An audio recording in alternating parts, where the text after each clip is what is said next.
hast it now. King, Cawdor, Glamis all, as the weird women promised. And I fear thou playedst most foully for it.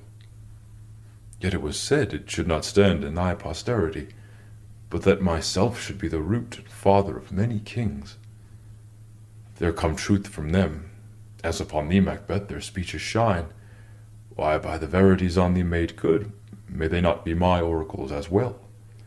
Set me up in hope. But hush, no more. Here is our chief guest.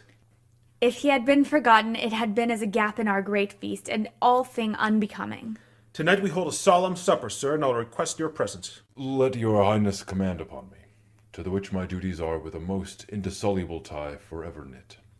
Ride you this afternoon? Ay, my good lord.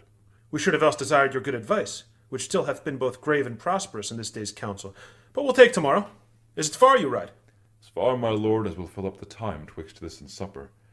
Go not my horse the better, I must become a borrower of the night for a dark hour or twain. Fail not our feast. My lord, I will not. We hear our bloody cousins are bestowed in England and in Ireland, not confessing their cruel parricide, filling their hearers with strange invention. But of that tomorrow, when therewithal we shall have cause of state craving us jointly. Hie you to your horse, adieu, till you return at night. Goes Fleance with you? Ay, my good lord. Our time does call upon us. Let every man be master of his time till 7 at night. To make society the sweeter welcome, we will keep ourselves till supper time alone. Well then, God be with you. To be thus is nothing, but to be safely thus. Our fears in Banquo stick deep, and in his royalty of nature reigns that which would be feared. 'Tis much he dares. And to that dauntless temper of his mind, he hath a wisdom that doth guide his valor to act in safety.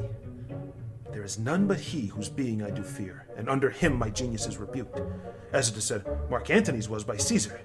He chid the sisters when first they put the name of king upon me, and bade them speak to him. Then, prophet-like, they hailed him, father to a line of kings. Upon my head they placed a fruitless crown, and put a barren scepter in my grip.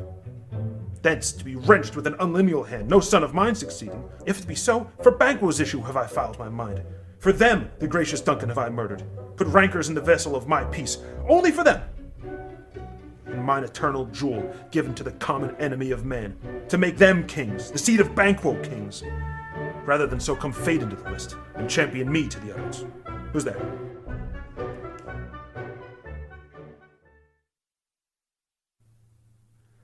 Was it not yesterday we spoke together? It was, so please your highness. Well then, now, have you considered of my speeches? Know that it was he in the times past which held you so under fortune, which you thought had been our innocent self?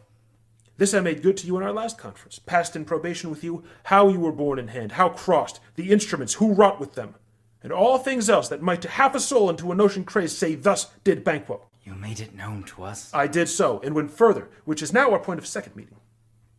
Do you find your patience so predominant in your nature that you can let this go? Are you so gospel to pray for this good man and for his issue, whose heavy hand hath bowed you to the grave and beggared yours forever? I am one, my liege, whom the vile blows and buffets of this world have so incensed that I am reckless what I do to spite the world. And I another, so weary with disasters, tugged with fortune, that I would set my lie on any chance to mend it or be rid of it. Both of you know Banquo was your enemy. True, my lord. So is he mine, and in such bloody distance that every minute of his being thrusts against my nearest of life. And though I could with barefaced power sweep him from my sight and bid my will avouch it, yet I must not. For certain friends that are both his and mine, whose loves I may not drop, but wail his fall, who I myself struck down. And thence it is that I to your assistance do make love, masking the business from the common eye for sundry weighty reasons. We shall, my lord, perform what you command us. Though our lives... Your spirits shine through you. Within this hour at most I will advise you where to plant yourselves, acquaint you with the perfect spy of the time, the moment of it, for it must be done tonight, and something from the palace. Always thought that I require a clearness, and with him to leave no rubs nor botches in the work. Fleance, his son, that keeps him company, whose absence is no less material to me than his father's, must embrace the fate of that dark hour. Resolve yourselves apart. I'll come to you anon. We are resolved, my lord. That is concluded. Banquo, thy soul's flight if to find heaven, must find it out tonight.